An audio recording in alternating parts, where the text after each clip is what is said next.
الله ما هذا إسكاله سبحانه وتعالى ما أنت ومالين فرحديد ومالين آد وين ومالين أن كوش شكرين لإله نعموجين كنوغ عليه waxaan joognaa xaruntii Gada International University waxaana nagu soo booqday wafdi aad u ballaaran oo ka socda mu'asasatu Rahma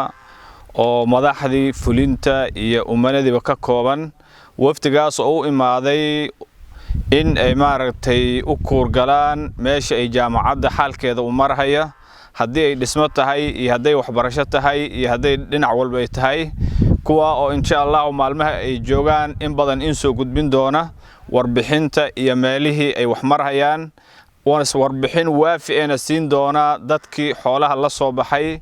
oo Ilaahay subhanahu wa ta'ala ugu dhawaanayay xoolahoodii meesha ay gashadeen sidoo kale waxa nala joogo asagana marti ah walaal Sheekh Abdinuur Sheekh Abdullaahi Xada oo asagana Mareykanka ka imaaday oo asagana deegaanka soo gaaray asagana maartay dadka culimada maartay waxbarashada iyo horumarka ka shaqeeyay waftiga marka waxa hogaaminaya Sheekh Maxamed Aadan Waadi oo ah gudoomiyaha guddiga fulinta ee mu'asasatu Rahma waxa kamid ah al-akh mu'assis Sheekh Aadan Sheekh Abdullah oo asagana dhinaca taagan waxa sidoo kale kamid ah al-akh mu'assis maartay Cabdiqaadir Xaashi Abbas iyo inteeni hore u sii joogtay Dr. Xasan uu kamid yahay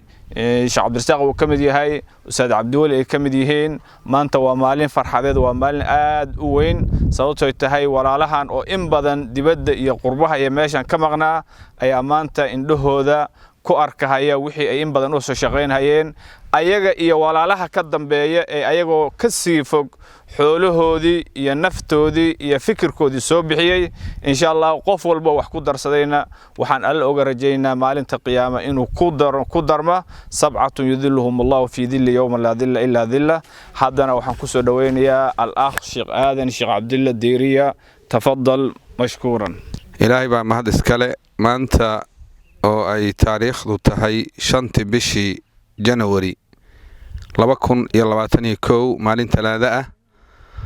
waxaan joognaa sida uu sheegay Sheekh Dr. Ahmed maamulaha ama mudiirka jaamacadda Gada International University waxaan joognaa magaalada Balad Xaawo khaasatan xarunta cusub ee loo dhisayo jaamacadda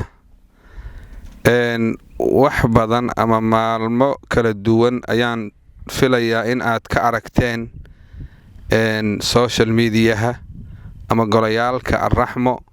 iyadoo laga warbixinayo jaamacaddii iyo meelay maraysa maanta alxamdulilaahi rabbil caalamiin waxa ilaahay mahadi ah inaan goobjoog u nahay jaamacaddii oo meelihii ugu dambeysay marayso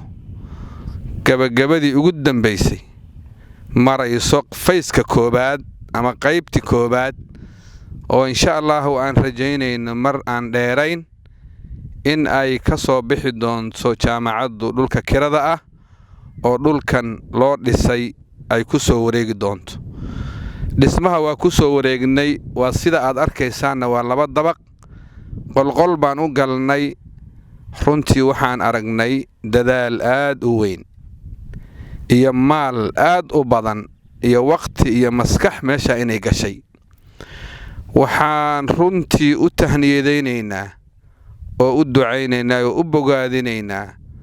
dadkii amalka intaas la eg suurta geliyay ee fikiray ee maskaxda ku bixiyay kuwii maalka ku bixiyay oo ah kuwa ugu muhiimsan waxaan leenahay maanta waxaad haysaan dadaalkiinii mirihiisi waxaana ilaahay subxaanahu wa ta'ala ka rajaynayaa inuu u noqdo qof kasta oo ka qayb qaatay dhaxal iyo waxa weeyaan dhigaal isagu uu leeyahay hadduu nool yahay iyo haddii uu dhintaba u socdo maxaa yeelay waan wada ognahay fadliga ay leedahay in la dhiso goobaha ummadda laga anfacayo sida muassasaadka cilmiga ah jaamacadaha iskuulada madaarista iyo meelaha la midka ah marka runtii waxaan dhihi karnaa waa tijaara iyo ganacsi ilaahay subxaanahu wa ta'ala lala galay oo qofkii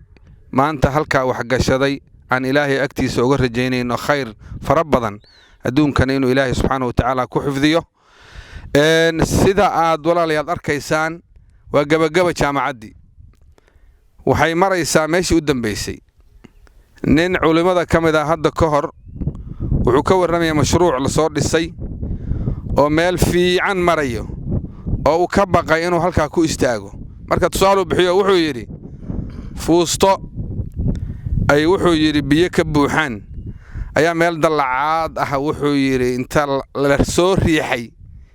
oo rag xoog leh isugu tageen dad xoog leh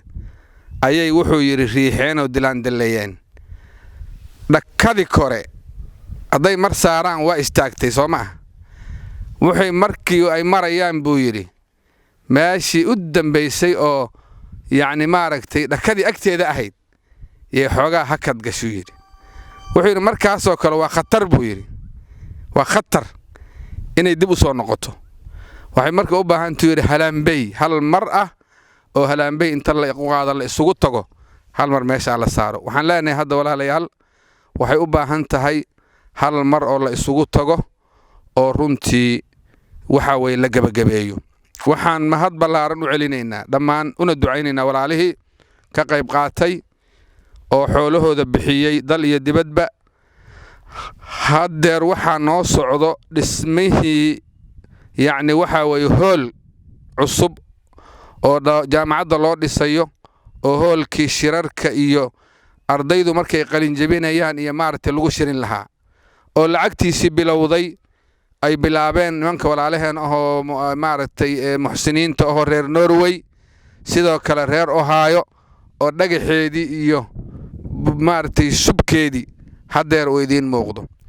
waxaan sidoo kale u mahad celinaynaa una ducaynaynaa masaajidkaas dhammayska tiran raggii walaalaha oo dhisay gaar ahaan walaalaheen ganacsatada reer Iidle oo iyagu dhammaan masjidka ayaa wuxuu ku baxay qaatay. waxaan leenahay dhammaantood ilaahay subxaanahu watacaala ha idinka aqbalo sadaqadiina sadaqa jaariya oo idiin socoto idiin shaqayso haddaad nooshiin iyo haddaad dhimataanna allah idinkaga dhigo. ilaahayna subxaanahu watacaala ha idinku xafido adduun iyo aakharabo cimriga caafimaadka awlaadda ilaahay diinta allah idinkugu barakeeyo idinkugu xafido. waxaan markaa ugu dambayn leeyahay walaalayaal waa meeshii ugu dambaysay aan isugu tagno. jazaakumullahu khayr وصلى الله وبارك على نبينا محمد وعلى آله وصحبه أجمعين.